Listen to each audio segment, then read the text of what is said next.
Jesus. Okay, praise the Lord. ஆண்டவராகிய இயேசு கிறிஸ்துவின் நாமத்தினாலே இங்கே இந்த அடக்க ஆராதனைக்கு வந்திருக்கிற உங்கள் எல்லாரையுமே நாங்கள் வரவேற்கிறோம்.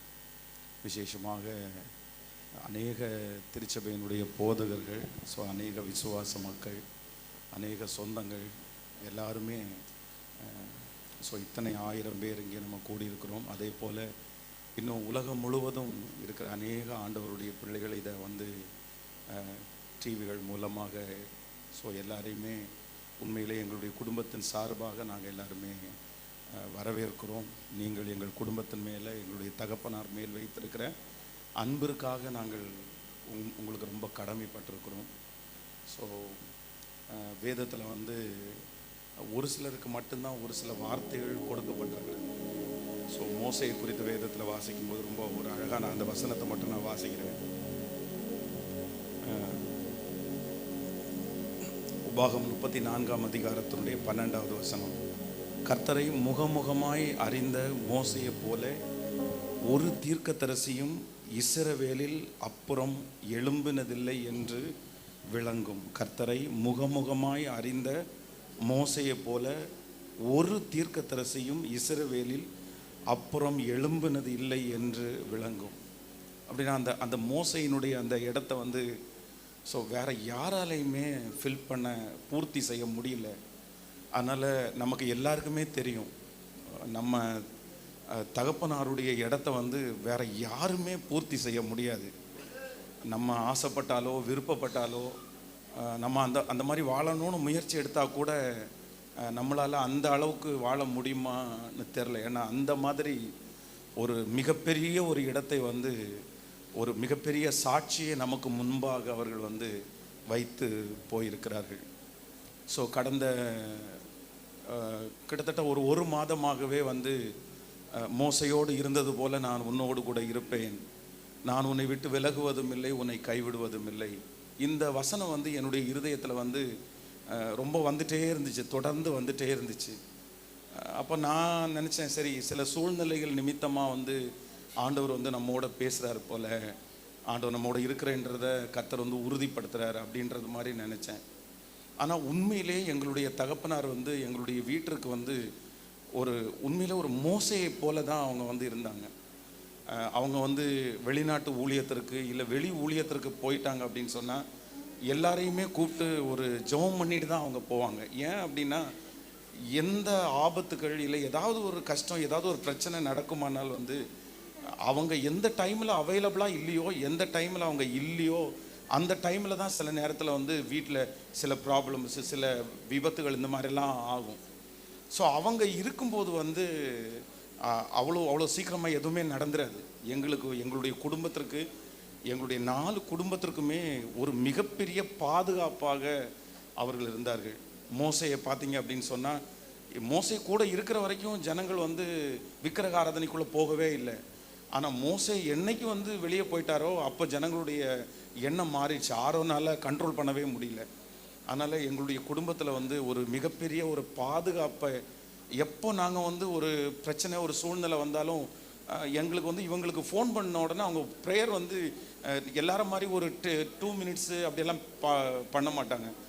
குறைஞ்சது ஒரு 45 மினிட்ஸ் 1 hour பண்ணிடுவாங்க. அந்த 1 ஹவரும் பார்த்தீங்க அப்படின்னு சொன்னாங்க, பாடுவாங்க, வார்த்தைகளை சொல்லுவாங்க, பாடுவாங்க, வார்த்தைகளை சொல்லுவாங்க. எங்களுக்கு ஒரு மிகப்பெரிய தைரியம் என்ன அப்படின்னு சொன்னால், அவங்க அவங்கள்ட்ட சொல்லி அவங்க ஜெபம் பண்ணிட்டாங்க அப்படின்னு சொன்னால் உடனே எங்கள் எல்லாருக்குமே ஒரு நம்பிக்கை, இல்லை அவ்வளோதான், இந்த பிரச்சனை முடிவுக்கு வந்துருச்சு, இந்த ப்ராப்ளம் முடிவுக்கு வந்துச்சு, இதுக்கு மேலே நம்ம ஒன்றும் யோசிக்க வேண்டியதில்லை, ஏன்னா அப்பாட்ட நம்ம சொல்லிட்டோம்ல, அப்பா ஜெபம் பண்ணிட்டாங்கல்ல. இப்படி எங்கள் குடும்பத்தில் ஒரு மிகப்பெரிய ஒரு பாதுகாப்பான ஒரு தகப்பனாக அவர்கள் இருந்தார்கள். நாங்கள் அவங்களுடைய அந்த கேப்பை வேறு யாராலையுமே உண்மையிலே பூர்த்தி செய்யவே முடியாது. அவங்களுடைய அன்பு, அவங்களுடைய அணுகுமுறை, இங்கே இருக்கிற எல்லாருமே ஏதோ ஒரு விதத்தில் நம்ம ஆசீர்வதிக்கப்பட்டிருக்கிறோம். ஆனால் நாங்கள் அவங்க கூடவே இருந்ததுனால நாங்கள் ரொம்பவே ஆசீர்வதிக்கப்பட்டிருக்கிறோம். இப்படி ஒரு நல்ல தகப்பனாரை ஆண்டவர் தந்ததற்காக ஆண்டவருக்கு நாங்கள் ரொம்ப நன்றி செலுத்துகிறோம். அவங்க அவங்க அவங்க வந்து பேக்கெட்டுக்குள்ளே எதையுமே அவங்க வச்சதா நாங்கள் பார்த்ததே இல்லை. அப்போ தான் வந்து ஏதாவது ஒரு தேவை இருக்கும், ஒரு காசு வச்சுருப்பாங்க. ஆனால் அடுத்த ஒரு 2 ஹவர்ஸ் தாண்டி திரும்பியும் வந்து அவங்க கையில் அந்த பணம் இருக்காது. ஏன்னா யாருக்காவது ஒருத்தருக்கு வந்து கொடுத்துருவாங்க. அவங்களுக்கு அவங்கள மாதிரி கொடுக்குற ஒரு பர்சனை வந்து நாங்கள் வந்து பார்த்ததே இல்லை. எங்கள் ஒருத்தருக்கு சில மாமனார் இல்லைன்னா அப்பாங்க வந்து அவங்க பிள்ளைகளுக்கு நல்லவங்களா ரொம்ப இருப்பாங்க, ஆனால் மருமக்களுக்கு அப்படின்னும் போது நிறைய கஷ்டமாக இருக்கும். ஆனால் எங்களுக்கு வந்து அப்படி அவங்கள சொல்லவே முடியாது. எல்லாருக்குமே அவங்க வந்து பெரிய சாட்சி. அவங்கள மாதிரி என்கரேஜ்மெண்ட் யாருமே பண்ண முடியாது. நான் வந்து ஃபஸ்ட்டு உண்மையிலே வந்து மேரேஜ் பண்ண புதுசில் வந்து ஒசூரில் ஒரு ஊழியத்திற்காக போகும்போது வந்து அங்கே உள்ளவங்க வந்து ஸ்டேஜில் அனௌன்ஸ் பண்ணும்போது வந்து இந்த மாதிரி பாஸ்டர் வெஸ்லி ஐயாவுடைய மருமகன் வந்திருக்காங்க அப்படின்னு அனௌன்ஸ் பண்ணாங்க. ஸோ எங்கள் மாமா வந்து அந்த அப்பான்னு கூப்பிடத்தான் ஆசைப்பாட்டு அவங்க தான் எழுதியிருக்கிறாங்க, அவங்க மருமகன் தான் இவங்க, அவங்க 3வது பொண்ணை தான் கல்யாணம் பண்ணியிருக்காங்க அப்படின்னு சொல்லும்போது எங்கள் மாமாவா ஆண்டவர் வந்து அவ்வளோ எங்கள் அப்பாவை உயர்த்தி வச்சிருக்கிறாரு அப்படின்னு எனக்கு சந்தோஷமாக தான் இருந்துச்சு. அப்போ காலங்கள் தாண்டிருச்சு. காலங்கள் தாண்டினதுக்கு பிற்பாடு இந்த லாக்டவுனுக்கு அப்புறம் வந்து எங்கள் மினிஸ்ட்ரி ஆண்டவர் கம்ஃபர்ட் சர்ச் மினிஸ்ட்ரியை ஆசீர்வதித்து நான் வந்து இப்போ நிறைய பேருக்கு தெரிய ஆரம்பிச்சிட்டேன். நிறைய பேருக்கு அப்போது அவங்க வந்து அவங்களுடைய வார்த்தை மாறவே மாறாது. என்னை வீட்டில் வரும்போது சொல்லுவாங்க, பாஸ்டர் ஆண்டவர் உங்களை எவ்வளோ பெரிய இடத்துல வச்சுருக்காரு தெரியுமா, அன்னைக்கு பார்த்தீங்கன்னா கல்யாணமான புதுசில் பாஸ்டர் வந்து என்ன வெஸ்லியாவுடைய மருமகன் அப்படின்வாங்க, இன்னைக்கு எங்கே போனாலும் பாஸ்டர் பென்ஸாவுடைய மாமனார் வந்திருக்காரியா அப்படின்னு சொல்கிறாங்க, அது எனக்கு பெருமையாக இருக்குது அப்படின்னு சொன்னாங்க. ஒரு ஒரு ஒரு வார்த்தை அவங்க ஒரு ஏற்றத்தாழ்வு எதுவுமே இல்லை. சரி நம்ம வீட்டில் தான் அவங்க சொல்கிறாங்க அப்படின்னு நினச்சா, ஸ்டேஜில் சர்ச்சில் வந்து அத்தனை ஆயிரம் பேர் உட்காந்துருக்கும் போது எங்கள் சர்ச்சில் வந்து உங்கள் பாஸ்டர் சாதாரணமாக நினச்சிருக்கீங்களா, ஒரு காலத்தில் பாஸ்டர் வெஸ்லி அவங்களுடைய மருமகன் சொன்னாங்க, இன்னைக்கு பாஸ்டர் பென்சனுடைய மாமனார் அப்படின்றாங்க. அந்த அளவுக்கு உயர்த்திருக்காருன்னா ஒரு நாள் கூட வந்து அவர் வாயிலிருந்து வாடா போடா நில்றா இந்த மாதிரி வார்த்தையை வந்து கேட்டிருக்கவே முடியாது. ஒருத்தருமே கேட்டிருக்க முடியாது. யாரையுமே அவன் இவன் வாடா போடா அப்படி சொன்னதே இல்லை. எல்லாருமே வந்து ஒன்று சார் அப்படின்னு கூப்பிடுவாங்க, இல்லைன்னா தலைவரே அப்படின்னு கூப்பிடுவாங்க, இல்லைன்னா ராகத்தலைவனே அப்படின்னு கூப்பிடுவாங்க. யாரை பார்த்தாலுமே வந்து ரொம்ப என்கரேஜ் பண்ணுவாங்க. என்ன வந்து ஒரு நாள் கூட அவங்க வந்து தள்ளி உட்காருன்னு கூட சொன்னதில்லை. பட் ஆனால் ஒரு டிஸ்கரேஜ்மெண்ட்டான வார்த்தையை கூட அவங்கள்ட்ட வந்து ஸோ பார்க்கவே முடியாது. இந்த மாதிரி அதான் மோசே மாதிரி ஒருத்தரை திரும்பி நம்ம பார்க்க முடியாதுன்றது மாதிரி. ஸோ இந்த மாதிரி தேவ மனுஷனை வந்து திரும்பி பார்க்க முடியுமான்றது வந்து உண்மையிலே பார்க்க முடியாது. அவ்வளோ ஒரு பெரிய இடத்துல வாழ்ந்து காமிச்சாங்க. அதே போல் வந்து அவங்க வந்து ஒரு மிகப்பெரிய தீர்க்கதரிசி அப்படின்னு தான். ஒரு வீட்டில் வந்து ரொம்ப வசதியான ஒரு பெரிய பணக்காரருடைய வீட்டில் ஜஸ்ட் ஜெபம் பண்ணுறதுக்காக போகிறாங்க.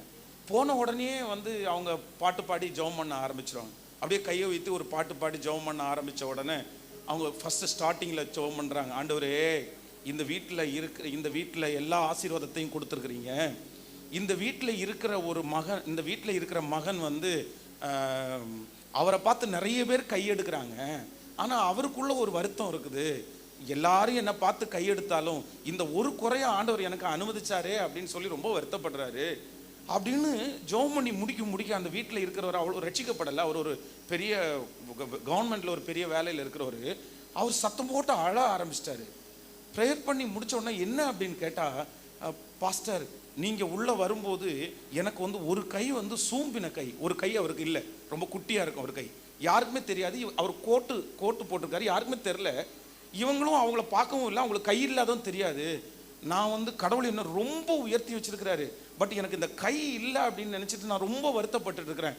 ஆனால் நீங்கள் இன்னைக்கு சொன்ன வார்த்தை ஏசப்பா என்கிட்ட பேசினாரு, இத்தனை லட்சம் பேர் உன்னை பார்த்து கை எடுக்கிறாங்க, நீ கை இல்லைன்னு ஏன் வருத்தப்படுறேன்னு ஆண்டவர் என்கிட்ட நேரடியாக பேசுகிறாரு.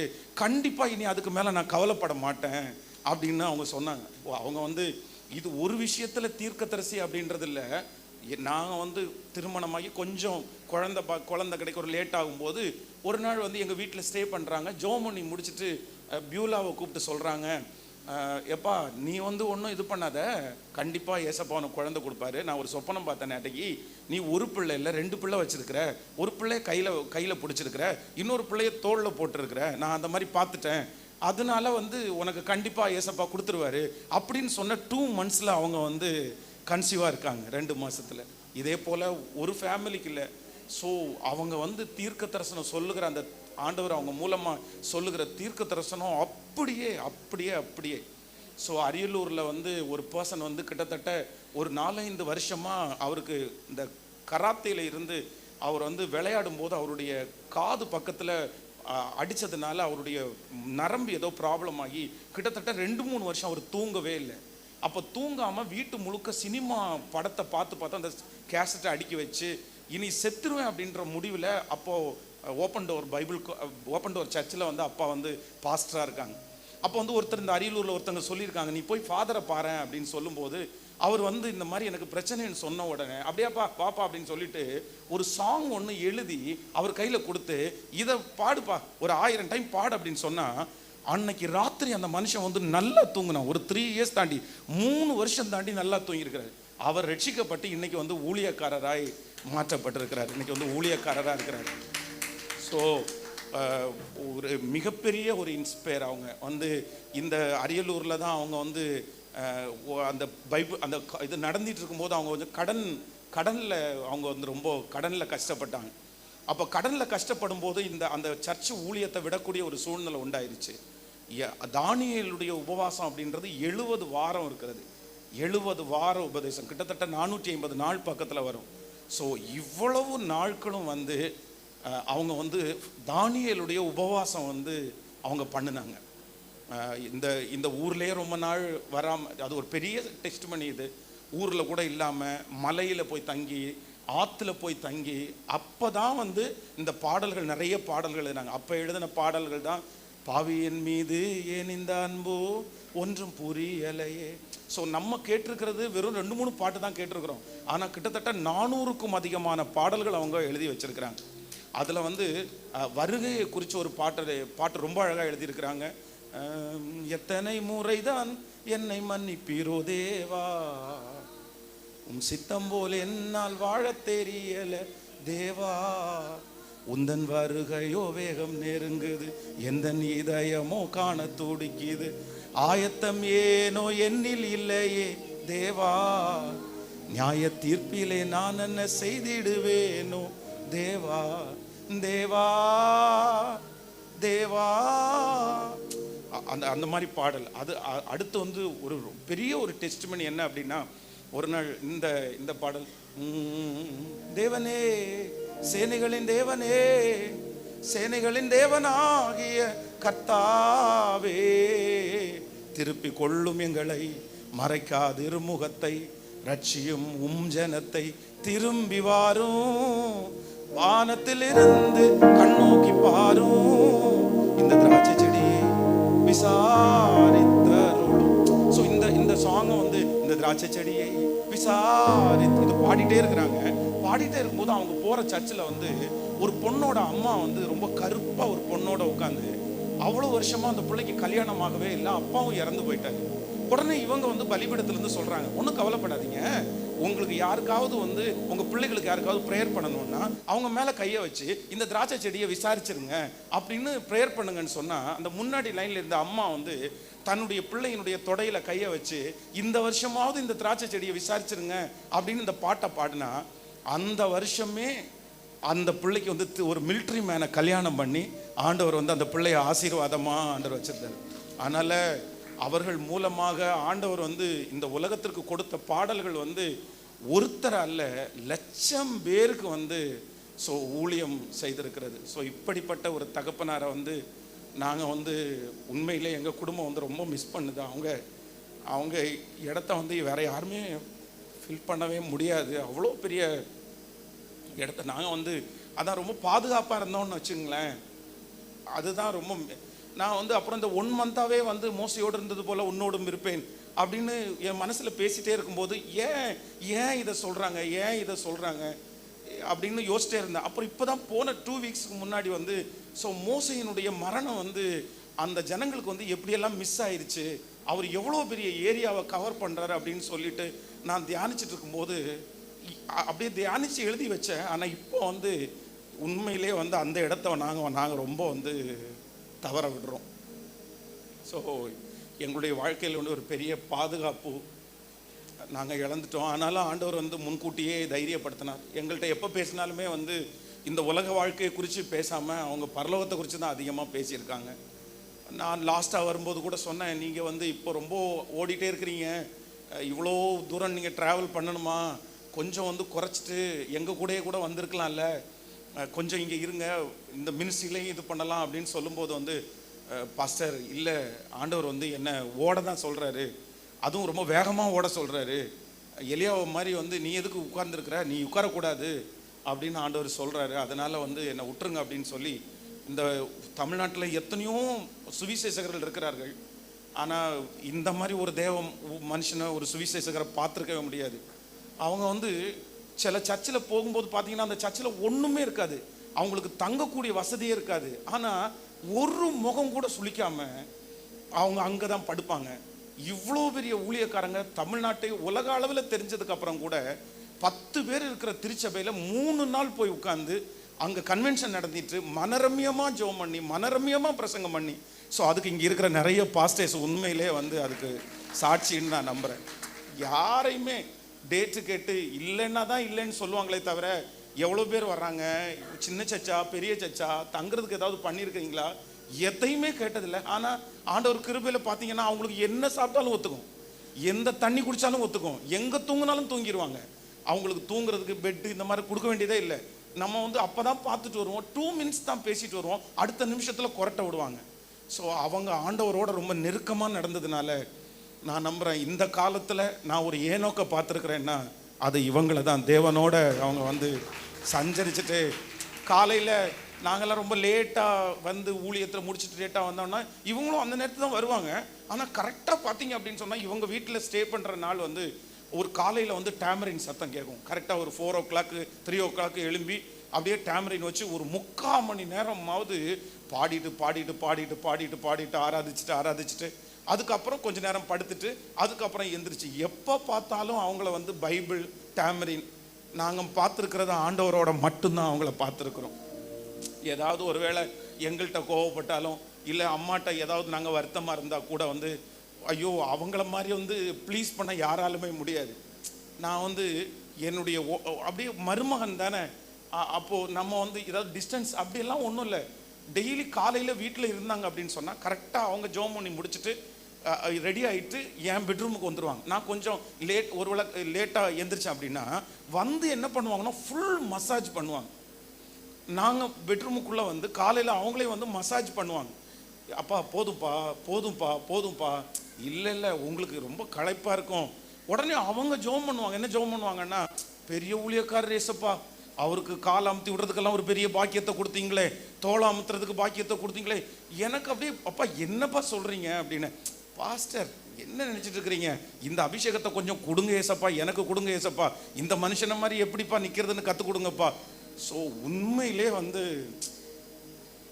ஸோ அந்த மாதிரி எனக்கு இப்போ என்ன தோணுது அப்படின்னு சொன்னால், அடுத்த ஜெனரேஷனுக்கு வந்து நம்ம இப்படிப்பட்ட ஒரு மைல்கல்லை வைக்க முடியணும், எப்படியாவது வைக்கணும் அப்படின்னு தான் தோணுது. ஏன்னா வாழ்ந்துட்டாங்க, ரொம்ப நல்லாவே எங்களுக்கு முன்னாடி வாழ்ந்துட்டாங்க. ஸோ உண்மையிலே ரொம்ப ஒரு பக்கத்தில் ரொம்ப சந்தோஷமாக இருக்குது ஆண்டவர் தந்த ஆயுஸ் நாட்களுக்காக. பட் திரும்பவும் தொடர்ந்தும் எங்கள் ஃபேமிலி எல்லாம் இதிலேயே மூவ் ஆகிறதற்கு, ஆண்டவருடைய கனமான ஊழியத்தை செய்கிறதற்கு உங்களுடைய ஜெபம் கண்டிப்பாக எங்களுக்கு தேவை. ஸோ இப்போ வந்து லாஸ்ட் மினிட்ல அம்மா தான் வந்து அப்பா கூட அம்மா தான் ரொம்பவும் ட்ராவல் பண்ணாங்க. ஸோ கடைசி அவங்க இருந்த சூழ்நிலையில் இது எல்லாத்தையுமே வந்து அம்மா வந்து இப்போ வந்து ஒரு ஜஸ்ட் ஒரு 2 minutes பேசிடுவோம்.